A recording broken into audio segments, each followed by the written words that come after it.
이제 오늘 우리에게 주신 하나님의 말씀 함께 봉독하겠습니다. 사무엘상 7장 12절부터 14절, 구약성경 418쪽.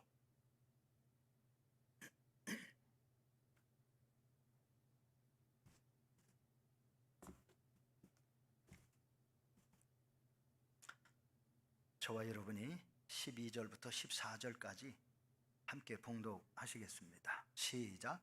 사무엘이 돌을 취하여 미스바와 센 사이에 세워 이르되 여호와께서 여기까지 우리를 도우셨다 하고 그 이름을 에벤에셀이라 하니라. 이에 블레셋 사람들이 굴복하여 다시는 이스라엘 지역 안에 들어오지 못하였으며 여호와의 손이 사무엘이 사는 날 동안에 블레셋 사람을 막으심에 블레셋 사람들이 이스라엘에게서 빼앗았던 성읍이 에그론부터 가드까지 이스라엘에게 회복되니 이스라엘이 그 사방 지역을 블레셋 사람들의 손에서 도로 찾았고 또 이스라엘과 아모리 사람 사이에 평화가 있었더라. 아멘, 아멘, 할렐루야.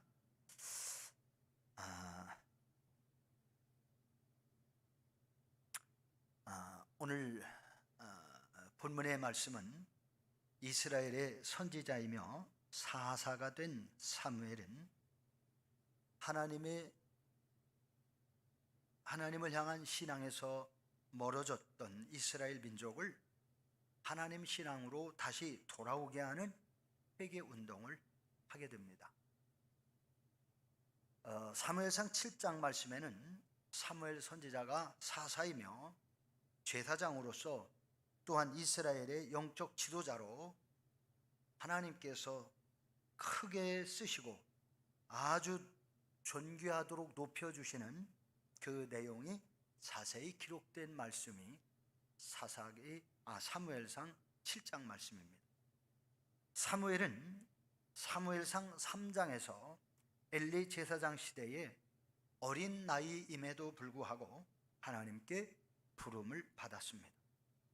하나님께서는 어린 사무엘에게 엘리 제사장과 그 아들들의 죄악을 지적하셨고 경고하셨습니다. 하나님께서는 그들의 죄악을 심판하실 것과 그들이 회개하지 않으면 멸문지화를 당하게 될 것을 예고하십니다. 어린 사무엘은 하나님께 바로 그 내용을 계시로 받았습니다. 그러나 엘리 제사장과 그 아들 제사장들은 사무엘로부터 그 이야기를 듣고도 회개할 줄 몰랐고, 그리고 그들의 불신앙을 돌이켜서 하나님 신앙으로 올바르게 세우지를 않았습니다. 그들의 죄악은 그들이 속히 버리고 회개했더라면 하나님께 용서를 받았을 것이고 그들은 하나님이 계속해서 귀하게 쓰셨을 텐데 그들은 그러지를 않았습니다. 마침내 엘리 제사장의 자식들이 차례로 죽었고 엘리 제사장마저도 침상에서 떨어져 죽는, 의자에서 쓰러져 죽는 그러한 죽음을 맞이하고 그의 가문이 멸문지화를 당하고 말았습니다. 그 이후로 20여 년간 이스라엘 나라에 다른 제사장들이 여러 명 있었음에도 불구하고 이스라엘 민족은 하나님과 소통하지 못하고 영적 캄캄한 암흑시대를 살고 있었습니다. 블레셋과 주변의 이방 민족들에게 이스라엘은 고통을 당하며 살고 있었습니다. 그렇게 엘리 제사장 가문의 범죄와 이스라엘 백성들의 불신앙이 결국 그들 자신을 고난 속에서, 불행 속에서 이방인들의 침략을 받아가면서 재물을, 곡식을, 자식들을 빼앗기고 죽임을 당하는 그러한 고난의 삶을 20여 년 동안 살아야만 했던 것입니다.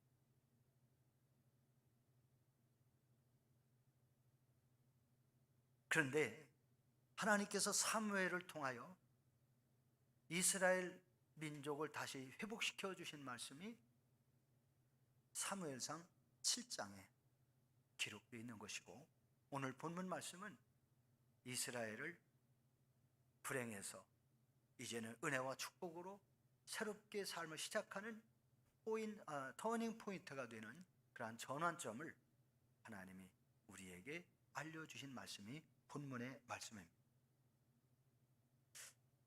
하나님께서는 왜 좀 더 일찍 사무엘 선지자를 들어서 쓰시면 좋았을 것을 왜 그러지 않으셨을까? 저는 그런 생각을 좀 해보았습니다. 그러나 하나님은 이 사무엘 선지자를 좀 더 성숙하고 하나님이 정말 존귀하게 쓰실 수 있는 제사장으로 훈련시키고 연단시키기 위해서 20년 동안 하나님은 침묵하고 계셨던 것입니다. 그래서 그 내용을 추론을 해보면, 그 이유를 추론해 보면 유대인들의 제사장 사역은 20살부터 30살이 될 때까지 제사장 교육과 훈련을 하게 된다고 합니다. 그리고 30세가 되어 이제 제사장으로서의 훈련을 다 마치게 되어지면 제사장의 직무를 수행하도록 안수를 해서 기름을 붓고 안수를 해서 제사장 직임을 수행하는 것이죠. 하나님께서는 가나안 땅에 살고 있었던 요셉을 애굽으로 그 형들을 통하여 보내시면서 애굽 나라의 총리로 세우실 때에 요셉의 나이도 30세였습니다. 하나님께서 다윗을 이스라엘 나라의 왕으로 세우실 때에도 다윗의 나이 30세였습니다. 예수님께서 그리스도의 사역을 시작하시는 시점도 30세 되시는 시점에서 예수님이 구원 사역을 시작하시게 된 겁니다. 그러므로 사무엘 선지자도 제사장 수련을 마친 30세부터 사역을 시작하였을 것으로 보는 것이죠. 그러니까 엘리 제사장에게 하나님이 경고하신 그 시점으로부터 약 20년의 세월이 흐른 뒤에 사무엘 선지자가 이스라엘 백성들을 위하여 사역을 시작한 내용이 오늘 본문의 말씀인 것입니다. 오늘 본문 12절 14절까지의 말씀 중에서 에벤에셀, 이 말씀이 오늘 사무엘상 7장 전체의 말씀의 핵심이라 할 수 있겠습니다.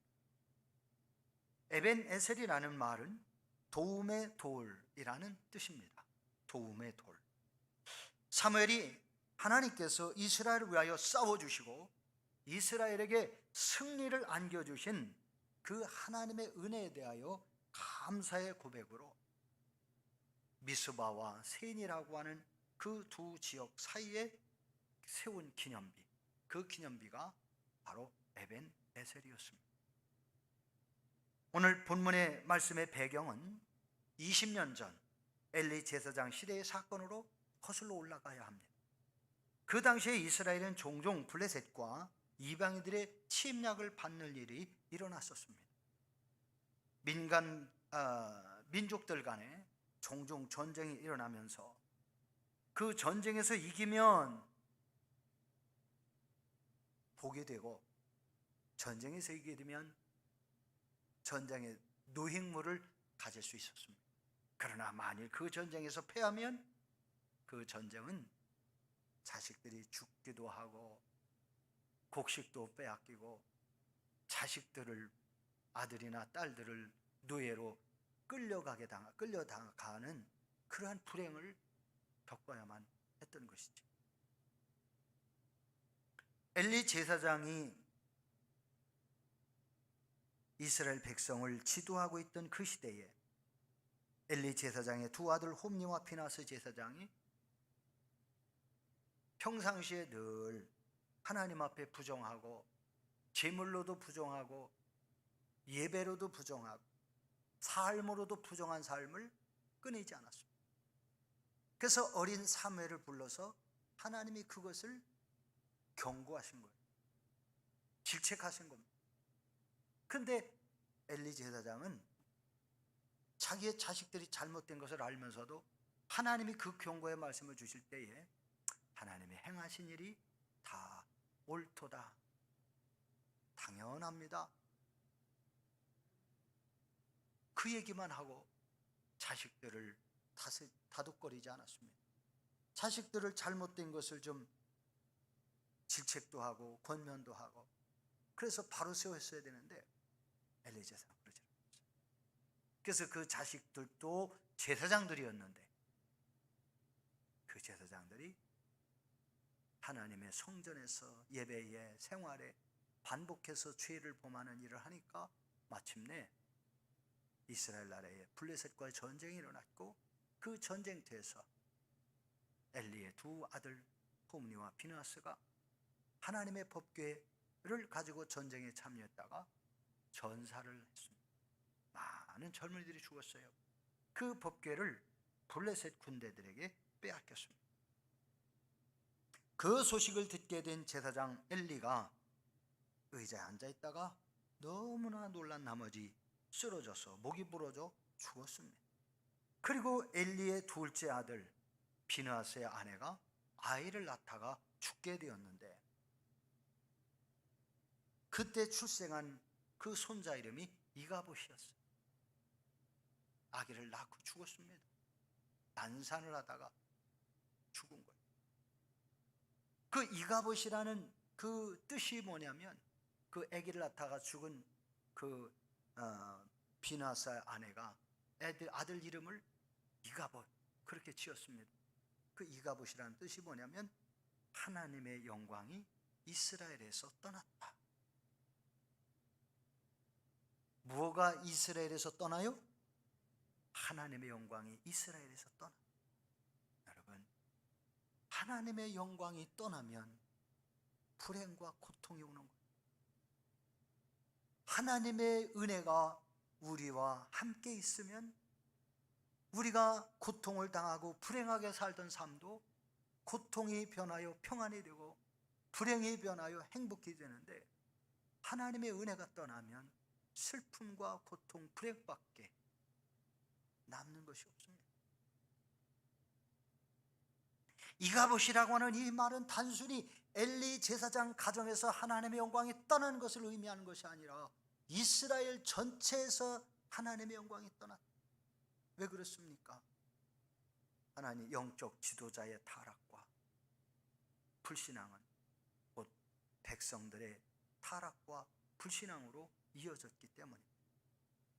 오늘날 이 시대를 사는 저와 여러분, 저도 저에게서도 여러분에게서도 하나님의 영광이 떠나는 그러한 불신앙과 불순종의 삶을 살면 안 됩니다. 하나님의 영광이 떠났다는 얘기는 하나님의 은혜가 끝났다는 거예요. 하나님의 은혜를 하나님이 거두신다는 얘기예요. 우리는 하나님의 은혜로 사는 것이 우리에게 복이 되는 것을 알아야 합니다. 하나님을 떠난 이스라엘, 더 이상 하나님의 도움을 받을 수가 없었습니다. 하나님을 버린 이스라엘은 더 이상 하나님의 백성으로서의 하나님이 주신 복을 누릴 수 없고 이제는 고난이, 고통이, 불행이 그들의 삶을 억눌렀습니다.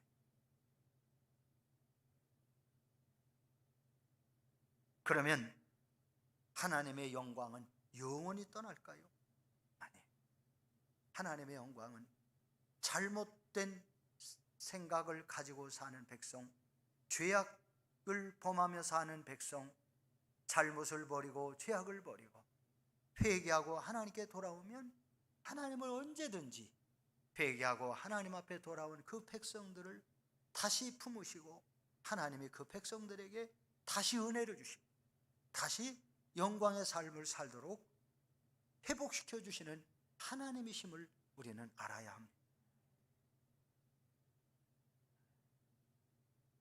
하나님의 영광이 떠난 이스라엘 백성들은 고난의 삶이 시작이 되어졌고, 그리고 이스라엘 나라로부터 하나님의 법궤를 빼앗아갔던 블레셋은 그 하나님의 법궤로 인하여 블레셋 땅에 전염병이 돌기 시작을 했습니다. 한두 사람만 그런 게 아니라 방백들, 말하자면 오늘날 족장들이지요. 도지사, 장관, 이런 정부의 아주 중요한 요인들이겠지요. 그리고 또한 백성들, 너나 할 것 없이 종기가 돋는, 온몸에 종기가 돋아서 고통과 그 고통으로 인하여 정상적인 삶을 살아갈 수 없는 큰 어려움에 처했습니다.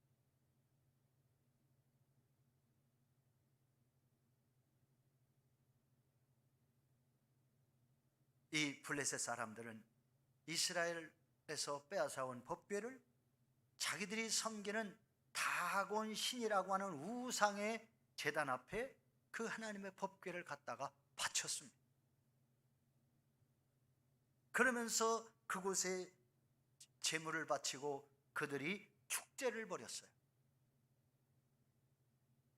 이스라엘 나라, 그들이 믿는 여호와 신은 우리 신에게 무릎을 꿇었다, 우리 신에게 정복당했다, 그러면서 블레셋 사람들이 즐거워하면서 자기들의 신 다곤 앞에, 우상 앞에 하나님의 법궤를 갖다가 바쳤는데 어떤 일이 일어났는가? 다음 날 보았더니요, 다곤 신상이 쓰러져 있습니다. 그래서 다시 왜 쓰러졌지? 하고 다시 일으켰어요. 그리고 그 다음 날 가봤더니요, 다곤 신상이요, 목이 부러지고 두 팔목이 다 부러져 가지고 몸뚱이만 남았어요. 그러면서 그 블레셋 사람들의 온 몸에는 종기가 일어나기 시작을 했습니다. 모든 사람들이 종기로 인하여 고통을 당하기 시작을 했어요. 그래서 블레셋 사람들이 생각하기를, 우리 백성들이 고통당하는 것은 이스라엘 사람들이 섬기는 여호와의 신, 그 법궤를 우리가 가져왔기 때문에 그런 것 같다. 그러면서 이 법궤를 빨리 이스라엘 땅으로 다시 보내면 이 재앙이 사라지겠지, 우리가 한번 그렇게 해보자 하면서 결국 그렇게 했는데, 그렇게 하나님의 법궤를 이스라엘 땅으로 보냈더니 그들의 고난이 사라졌어요. 사랑하는 성도 여러분, 그럼에도 불구하고 이스라엘 백성들은 하나님 신앙으로 돌아오지를 않았습니다. 이스라엘 나라에는 많은 제사장들이 있었지만 그 제사장들이 타락해서 영적으로 이스라엘 백성을 이끌어갈 영적 지도자가 없었던 것입니다. 그로 인하여 유대인들, 이스라엘 백성들은 22년 동안이나 사무엘 선지자가 오늘 본문에서 하나님을 만나고 하나님의 은혜를 입기 전에는 이스라엘 백성들 고통 속에 불행으로 살아야만 했던 것입니다. 너무나도 오랜 동안, 무려 20여 년 동안 고통 속에, 이방인들의 고통 속에 살아야 했던 이스라엘은 마침내 도저히 살 길이 막막하니까 드디어 하나님을 찾기 시작을 했습니다. 우리 조상의 하나님, 아브라함의 하나님, 이삭의 하나님, 우리의 하나님 여호와여, 우리를 도와주소서. 너무 어려우니까 이제 마지막 물에 빠진 사람의 지푸라기를 잡는 심정으로 마지막 하나님 앞에 간구하고 하나님을 찾는 일이 시작되었는데, 그것이 바로 7장 1절부터 2절까지의 말씀입니다. 한번 다시 읽어보십시다. 시작. 기럇 여아림 사람들이 와서 여호와의 법궤를 옮겨 산에 사는 아비나답의 집에 들여놓고 그의 아들 엘르아사를 거룩하게 구별하여 여호와의 궤를 지키게 하였더니 궤가 기럇 여아림에 들어간 날부터 20년 동안 오래 있은지라 이스라엘 온 족속이 여호와를 사모하니라. 20년 동안 여호와를 사모했다는 얘기가 아니라 20년 동안 고난을 당했는데 너무 어려우니까 마지막에 하나님을 하나님을 그리워하고, 하나님 그분이 우리와 함께 하시면 우리가 이 불행에서 변하여 행복하게 될 텐데 하면서 백성들이 마음속으로 하나씩 둘씩 하나님 앞으로 그 마음이 돌아오는 그런 일들이 일어나고 하나님을 그리워했다는 것이. 사랑하는 성도 여러분, 이때에 드디어 사무엘은 이스라엘 백성들을 향하여 너희들이 하나님께 돌아오려거든 우상을 버리고 그 마음을 돌이켜 하나님께 돌아와 하나님만 섬겨라, 이렇게 회개의 말씀을 사무엘 선지자가 선포했습니다. 하나님께서 여러분들이 회개하면 하나님께서 여러분을 블레셋 손에서 구원하시고 이제는 여러분을 고통과 불행에서 건져주실 거다. 그러면서 사무엘 선지자가 회개의 복음을 외치자 이스라엘 백성들이 우상을 버리고 하나님 앞으로 몰려왔다는 것입니다. 그 장소가 바로 미스바였습니다. 미스바에 모인 이스라엘 백성들은 물을 길어 여호와 앞에 부으며 종일 금식하며 회개하며 기도했습니다. 우리가 여호와 앞에 범죄하였나이다. 사무엘상 7장 6절에 보니까 그렇게 고백을 했어요. 하나님 앞에 우리가 범죄하였습니다 라고 고백하면서 회개한 것이죠. 그리고 이제부터는 우리가 여호와 하나님께만 경배하고 하나님만 섬기겠습니다, 이렇게 고백을 했는데 하나님은 이때부터 이스라엘 백성들을 향하여 다시 은혜를 회복시켜 주시는 그러한 마음을 갖게 된 것이죠. 블레셋 방백들은 이스라엘 백성들이 미스바에 모여서 종일 금식하며 기도하고 있다는 소식을 듣고 이스라엘 땅을 또다시 쳐들어왔습니다. 왜요? 금식한 사람들은 힘이 없어서 싸울 수가 없잖아요. 이때다! 이때 우리가 또 이스라엘을 치면 우리는 쉽게 이스라엘 땅을 범하고 그들에게서 국식을 뺏어오고 그들에게서 노예들을 잡아올 것이다. 그들 백성들을 잡아다 노예를 삼을 거야. 이러면서요 이스라엘 땅에 쳐들어왔던 것이죠. 블레셋 민족의 침략을 받은 이스라엘은 두려운 생각이 들었습니다. 그렇죠. 여러분, 전쟁이 일어나면 두렵지 않은 사람이 어디 있겠습니까? 근데 그렇게 두려운 생각이 드는 순간 이스라엘 백성들은 걸음아 나 살려 하고 막 도망친 게 아니었어요. 오히려 두려운 생각이 드는 그 순간 이스라엘 백성들은 사무엘 선지자에게 몰려왔습니다. 그러면서 뭐라고 했는가? 8절 말씀 보십시다. 시작. 이스라엘 자손이 사무엘에게 이르되 당신은 우리를 위하여 우리 하나님 여호와께 쉬지 말고 부르짖어 우리를 블레셋 사람들의 손에서 구원하시게 하소서. 자, 얼마나 멋집니까? 환난 중에 고난 중에 도망간 게 아니에요. 환난 중에 고난 중에 두려운 생각이 들었을 때에 선자를 피하여 숨어버린 게 아니에요. 오히려 그들의 몸을 드러내서 선지자를 중심으로 모였습니다. 그리고 우리를 위하여 기도해 달라는 거예요. 블레셋 사람들의 손에서 우리를 구원하시도록 기도해 달라고 사무엘에게 간청을 했습니다. 하나님은 그렇게 회개하고 하나님께 돌아와 이스라엘 백성들이 고난을 당하는 위험 속에서 하나님께 구원해 달라고 간청하는 그 기도 소리를 들으시게 됩니다. 사랑하는 성도 여러분, 이것이 하나님 앞에 회개하고 돌아온 이스라엘 민족의 영적인 모습이었어요. 오늘 이 시대를 살아가는 성도 여러분, 여러분들에게 고난이 오고 어려움이 올 때에 여러분들은 어떻게 하십니까? 제가 어려움을 당한 가정에 신방을 가겠다고 그랬더니 오지 말래요. 코로나 시대에 목사님 오시지 마세요.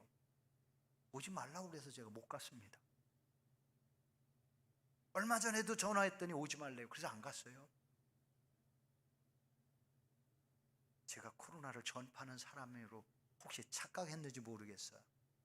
그러니까 오지 말라고 하는 거 아니겠어요? 저는 너무나도 안타까웠어요.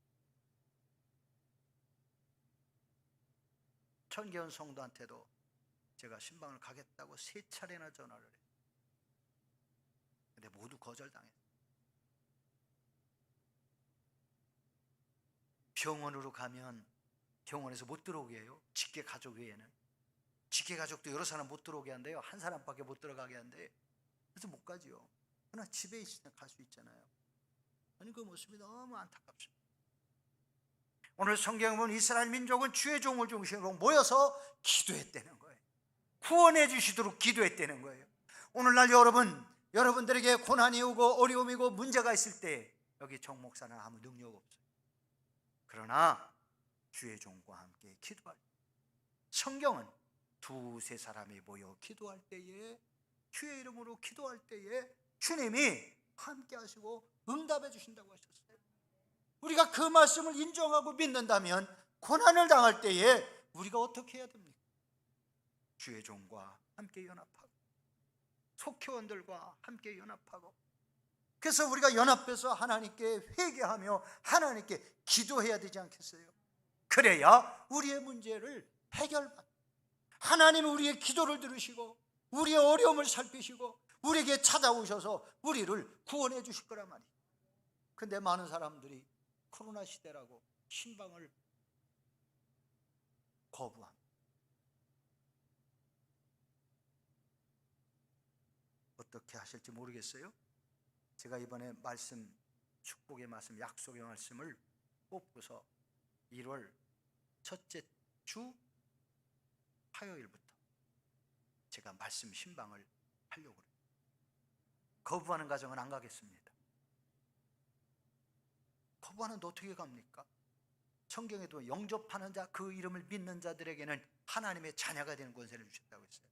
영접하고 말씀을 받아들이고 사모하는 가정에 하나님의 은혜가 임하고 복이 많아.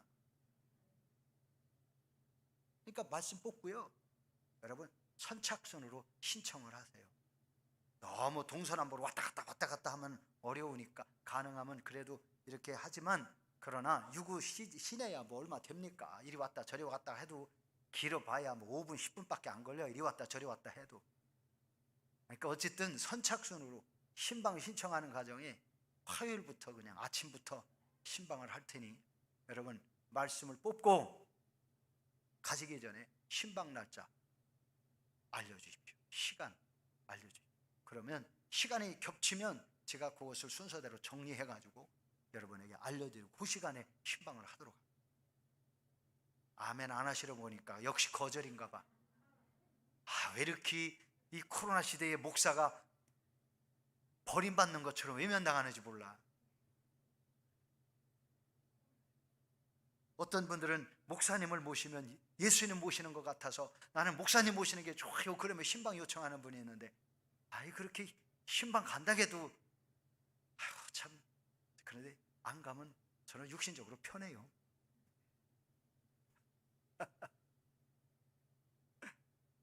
근데 여러분은 영적으로는 손해예요.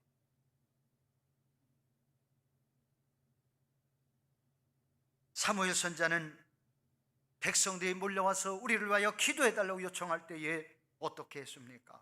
환난의 때에 사무엘 선자는 당황하지 않았습니다. 백성들이 두려워서 몰려와 간청할 때에 사무엘도 두려운 마음이 왜 안 들었겠습니까? 그러나 사무엘 두려워하지 않았습니다. 사무엘 선자는 침착했습니다. 9절 말씀을 한번 보십시오. 9절 시작.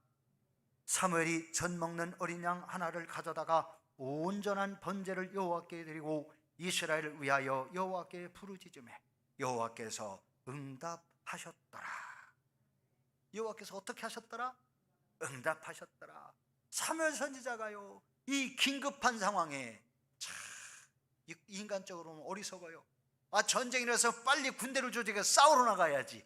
아니 지금 뭐하고 있어요? 양을 잡아가지고 번제 제사를 드리고 있어요. 제사 드리다 쳐들어오면 다 죽는데, 이 선지자가 어리석어요. 하나님 앞에 양을 잡아가지고 제사 드리면서 그 제물이 다 탈 때까지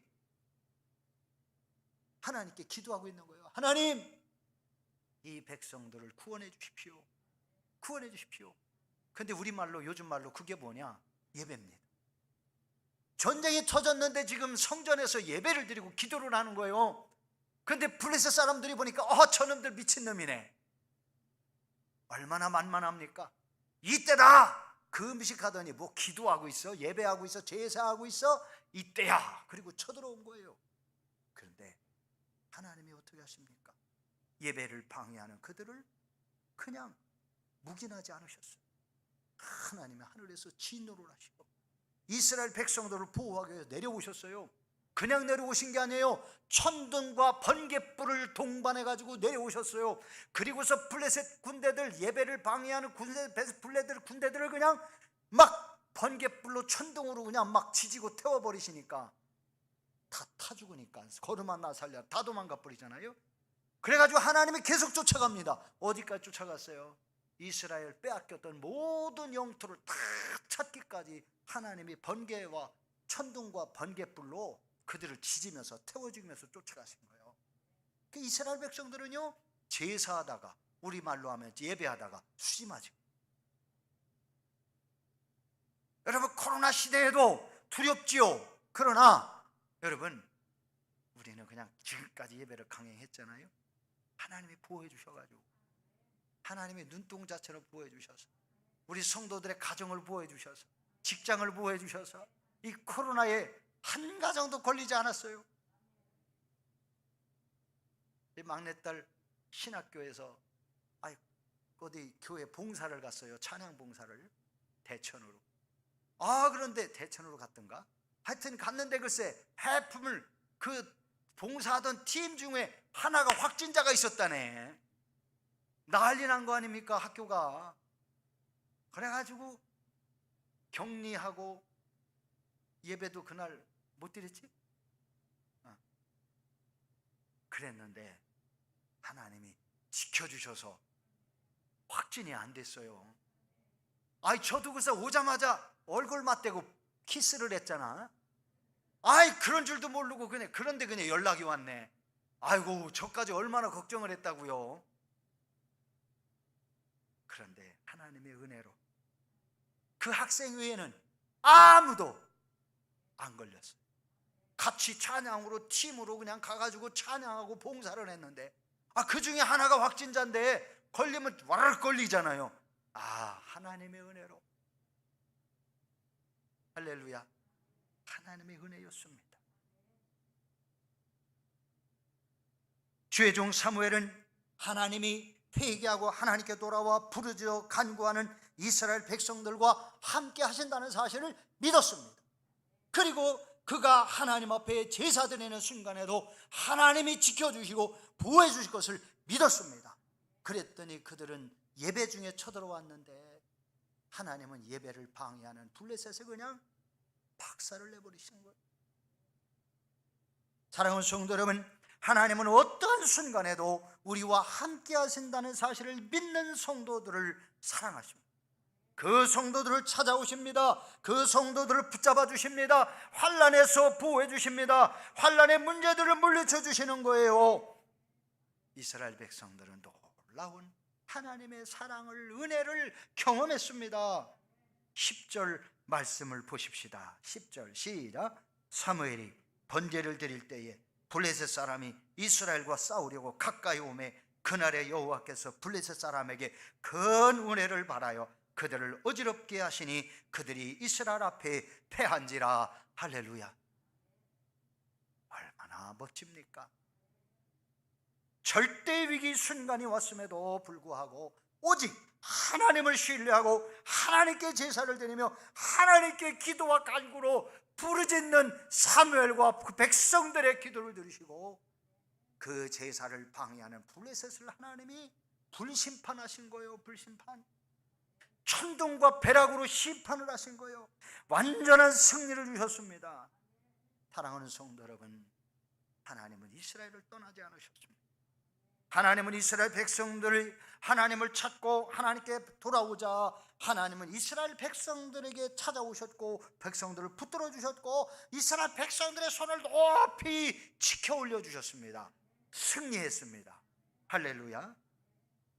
주의 종 사무엘은 전적인 하나님의 은혜로 이스라엘이 환난에서 전쟁에서 구원받게 된 것을 다시 한번 경험을 합니다. 전쟁에서 완전히 승리한 것을 영원히 이스라엘 백성들과 함께 기념하기 위하여 모든 백성들이 보는 앞에서 미스바와 센 사이에 기념비를 세우면서 여기까지 하나님이 우리를 도우셨다 하면서 에베네셀 기념비를 세운 겁니다. 오늘 이 자리에 계시는 우리 성도님들, 여러분들은 하나님께서 여러분들의 인생에 어떻게 도우셨음을 자랑할 수 있는 기념비를 여러분 세우고 있습니다. 하나님은 믿음의 사람을 통하여 기념비를 세우게 해주시는 것을 믿으시기를 주의 이름으로 축복합니다. 20년 전 엘리 제사장의 시대는 최악의 상황으로 블레셋으로부터 고난과 불행을 당하는 삶을 살았어요. 그러나 20년이 지난 후 사무엘 선지자로부터 사무엘이 사는 날 동안 이스라엘 백성들은 고난과 불행이 끝났고 평안과 행복의 삶을 살게 되어진 것이었습니다. 이스라엘 민족에게 20년 전이나 20년이 지난 그 당시의 현재가 이렇게 엄청난 변화가 일어난 전환점은 무엇이었습니까? 그것은 오직 하나님께 회개한 것이었습니다. 그리고 하나님께 돌아온 것이었습니다. 그리고 하나님을 의지하고 환난의 때에 부르짖은 것이었어요.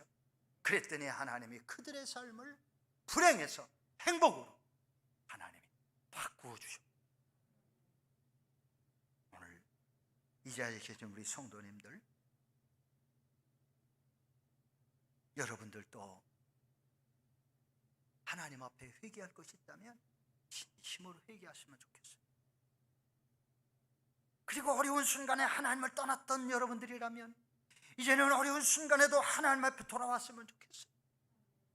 그리고 어려울 때에 절망하고 낙심하면서 부르짖어 기도하지 못했던 여러분, 이제는 하나님 앞에 여러분의 어려운 문제를 가지고 와서 주여 도와주시옵소서, 나를 환난에서 건져주시옵소서, 나를 하나님이 써주시옵소서. 그러면 여러분이 기도하시면 여러분의 문제가 해결될 것을 저는 믿습니다. 여러분이 그래서 여러분의 인생에, 여러분의 삶에, 여러분의 신앙에 터닝 포인트가 되는 이 전환점, 불행이 변하여 행복하고 고난이 변하여 평안이 되고 가난이 변하여 하나님이 물질의 풍성한 복을 주시는 축복을 여러분들이 다 받고 누리셨으면 좋겠습니다. 시간이 너무 많이 갔는데 어떡하지? 조금 더 해야 되는데. 사랑하는 성도 여러분, 하나님께서는 저를 우리 유국교회에 파송하셨습니다. 이제 5년 반이 다 됐어요. 우리 감리교회와 여러분의 가정에 사건 사고 없이 5년 반이 다 되도록 하나님께서 평안을 주시고, 혹시라도 어려움이 있었다 할지라도 그 어려움 속에서 여러분을 지켜주셨고 하나님이 여러분을 평안케 해주신 그 모습들을 생각해 보면 얼마나 감사한지 몰라요. 우리 성도의 가정 중에 어느 가정이 하나, 한 가정이 차량이 그냥 논으로 전복됐는데 경미한 부상만 입고 벨트도 안 맸는데 목뼈도 안 부러지고 하나님이 그렇게 지켜준 가정이 있더라고. 그래서 저보고 말하는, 하나님이 지켜주셨어요. 아유, 안전벨트 안 맸는데 차가 전부가 뒤집히면은요 목 부러집니다. 근데 하나님이 지켜주셨어요. 목이 안 부러져. 통역케 하시는 분이 있었어요. 우리 성도님들의 가정을 하나님이 지켜주시는 그 은혜, 여러분, 이것이 하나님의 사랑입니다.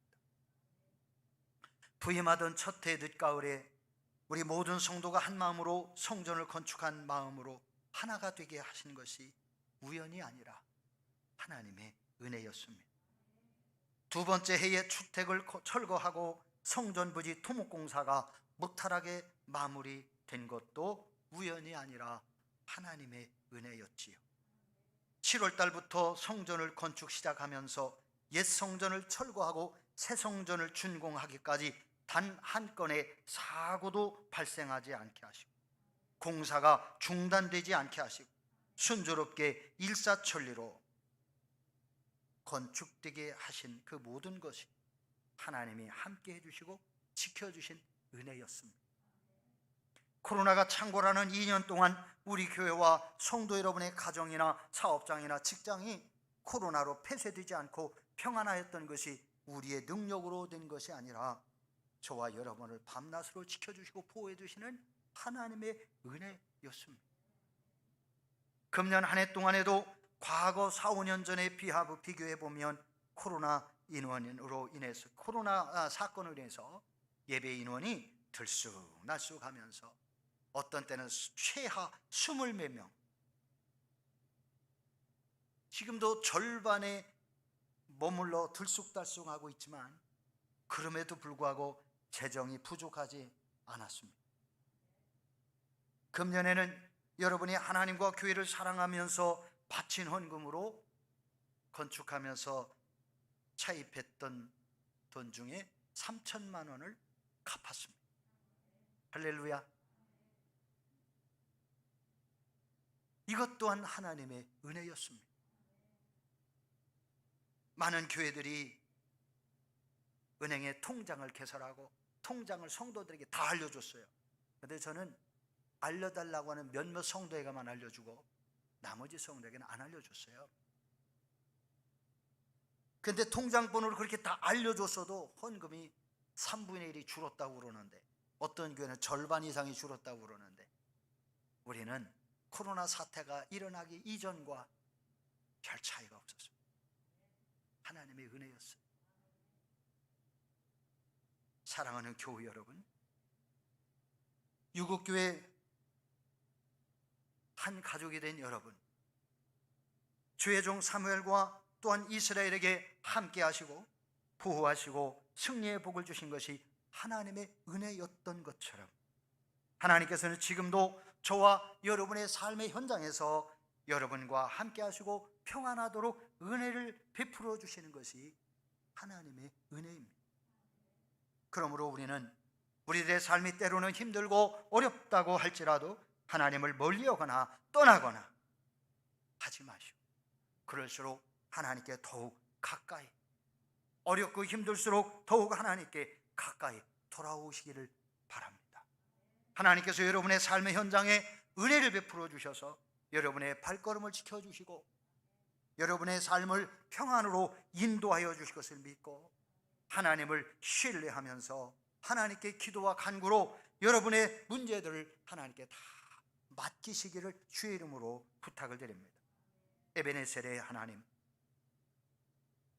고난을 당하고 어려움을 당한 주의 자녀들을 안타까운 심정으로 찾아오셔서 그들의 기도와 간구를 들으시면서 고난에서 환난에서 불행에서 건져주시는, 그래서 은혜와 복이 되게 하시는 하나님의 은혜가 저와 여러분의 삶에 함께 하심으로 인하여 저와 여러분도 하나님께 이 모든 것이 하나님의 은혜입니다 라고 고백하면서 감사의 기념비를 세울 수 있는 그런 에베네셀의 신앙의 복을 누리는 저와 여러분들 되셨으면 좋겠습니다. 기도하십시다.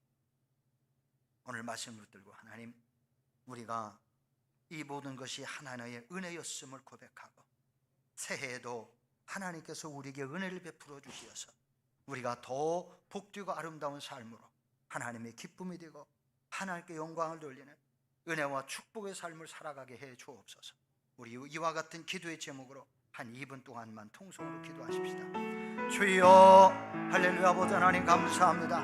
오늘 하나님께서 저희들과 함께 하시고 인도하여 주시어서 저희들로 하여금 하나님의 은혜를 다시 한번 깨닫게 하시고, 이제 고난 속에서, 환난 속에서, 고통 속에서 하나님은 주의 백성들이 회개하고 돌아와 하나님께 기도하고 간구하면 하나님은 찾아오시고 도우시고 그 백성들의 기도와 간구에 응답하시고 환난에서 건지시고 고난에서 건지시고 고통에서 건지시고 이제 은혜와 평강의 복으로 살아가도록 은혜를 베풀어 주시는 것을 우리 모든 성도들이 깨달아 알게 하시고 하나님의 영광 드러내는 복된 자녀들 되도록 성령님 인도하여 주시고 우리 성도들의 신앙의 터닝 포인트 전환점을 주시옵소서. 영적인 전환점을 주시고 신앙의 변환점을 주시고 삶의 전환점을 주시어서 이 모든 것이 하나님의 은혜입니다 라고 구해가는 복된 자녀들 되게 하여 주시옵기를 간절히 원합니다. 주님 영광 받아 주시옵소서. 예수 그리스도 이름으로 기도 올리옵나이다. 아멘.